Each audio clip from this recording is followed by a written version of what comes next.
Hi everyone. So in this video we're going to explore about the extreme value theorem and global maxima and minima in functions of several variables. Now consider if f of xy is a continuous function on a closed and bounded set as belonging to R2, then f must have an absolute max and an absolute min on the set S. So what do you understand by a closed and bounded set is very important, because we are no longer dealing with functions of one variable. We're dealing with functions of two variables or functions of several variables. So if a set is closed, we say that all the boundary points are included. As you can see, in these two balls, all the boundary points are included in the set. So these are closed sets. However, not all the boundary points were included here. So this is an open set.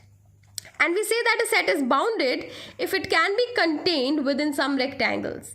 As you can see, all three of these circles, which are here also, can easily be contained in some rectangles. These do not have any unboundedness, so these are bounded. However, consider this area where the set is this region above the line. So I can't clearly contain it in a single rectangle. I mean, this is impossible to have an entire range covered. So that means this is an unbounded set. So if any of the conditions of closed or boundedness is violated or does not hold, then EVT or extreme value theorem, which is this statement of having an absolute max or min, there won't be any guarantee of that. Okay, so now let's proceed with the steps. Now there are several steps of checking for an absolute or a global max and min or global extreme points. Let z is equal to f of xy is defined over a closed and bounded set S. Then first thing you should do is find the stationary points in the interior of your set, given by putting the first order derivative equal to 0, that is f dash x and f dash y equal to 0. And second is find stationary points on the boundary of the closed set S. So once you have found out the stationary points in the interior, next you jump upon the stationary points on the boundaries. And then lastly, you look at the corner points. So corner points of S are again so important. Then once you have evaluated or once you have found out these points, actually, the last step is to evaluate the value of your function at each of the points obtained. And whichever is the maximum is the global max and whichever is the minimum is the global min. Let's start a question. F of xy is equal to this and it's defined over this set. And you can clearly see that boundaries are included, and if I plot it, this clearly appears to be a closed and bounded set. And the question has written also that it's a closed and bounded set. So this is how your set is going to look like. When x is between -2 and 2, that means this is x is equal to -2, this is x is equal to 2. I'll draw two lines, and then this is y.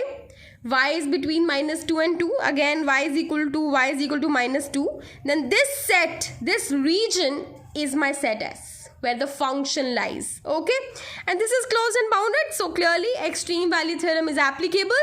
And without waiting, let's begin finding the points. Step 1, stationary points in the interior of your function, interior of your set. So how to find that? Find the first order derivative f dash x, put it equal to 0, it will give you x is equal to plus minus 1. Then find first order derivative with respect to y, put it equal to 0, it will give you y is equal to 0.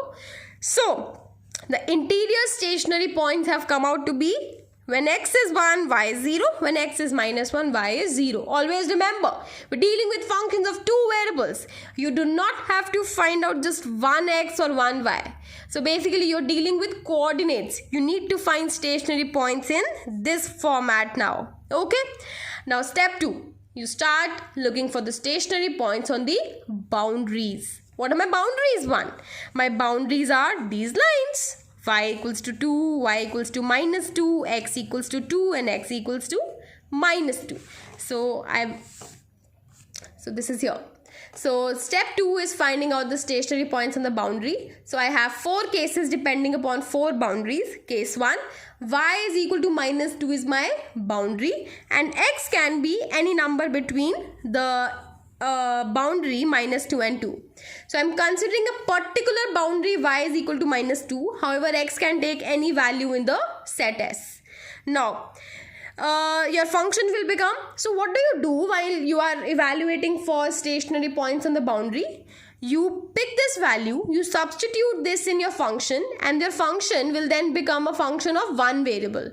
And then you find out the stationary point. As you will see, since y is equal to minus 2 and x is belonging to minus 2 and 2, I can substitute y equals to minus 2 in my function.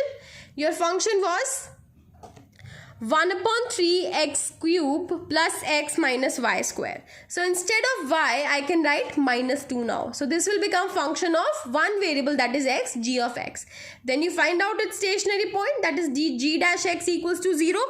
This will give you x is equal to plus minus 1. Now using this information and using the information of y equals to minus 2, you have obtained stationary points on this boundary. So stationary points are 1, minus 2 and minus 1, minus 2, since this is plus minus 1.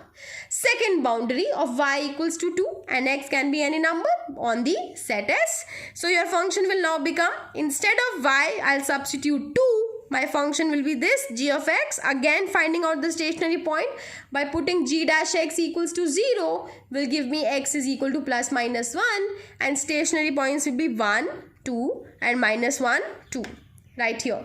Likewise, I have done for boundary 3 and boundary 4 as well. That is x equals to 2 and x equals to minus 2. So I need not, go about this again. So you can have a moment and look at it. Okay, now once you have found out the stationary points on the interior, stationary points on the boundary, what's left? You are still left with the corner points. Now what are my corner points? Each of these corners. So you have a corner wherever two lines intersect and make a unique angle. So your corner is this one, that is x2, y2, x minus 2, y2. Both minus 2 and x to y minus 2. I've written all the corners over here as A, B, C, D. And last step or the last stage is to evaluate the value of function at each of these points you have found out, because all of these are plausible candidates for a max and min. So I have all these points written over here. Value of function was found out and this was the result.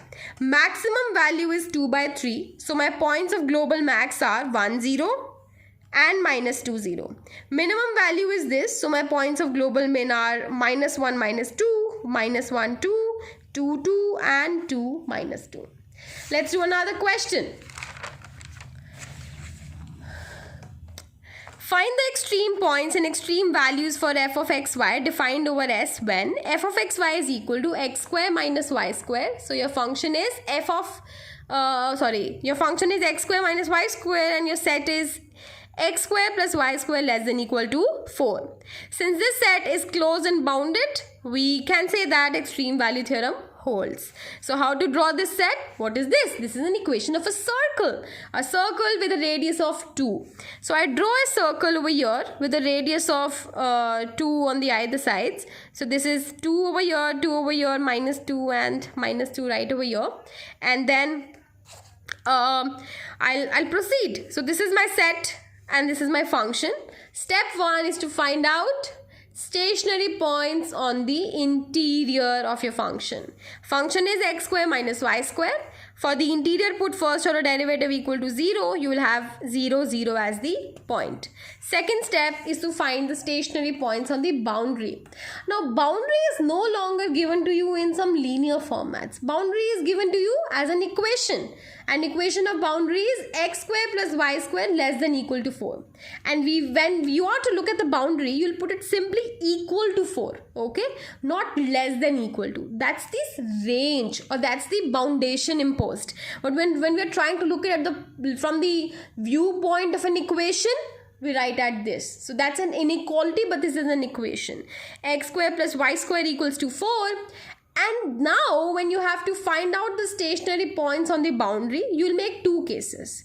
Case 1 could be when x is perceived to be a function of y, and case 2 when y is perceived to be a function of x, because both of these viewpoints will give you different stationary points. So one case could be x square is equal to 4 minus y square, and one is y square equals to 4 minus x square.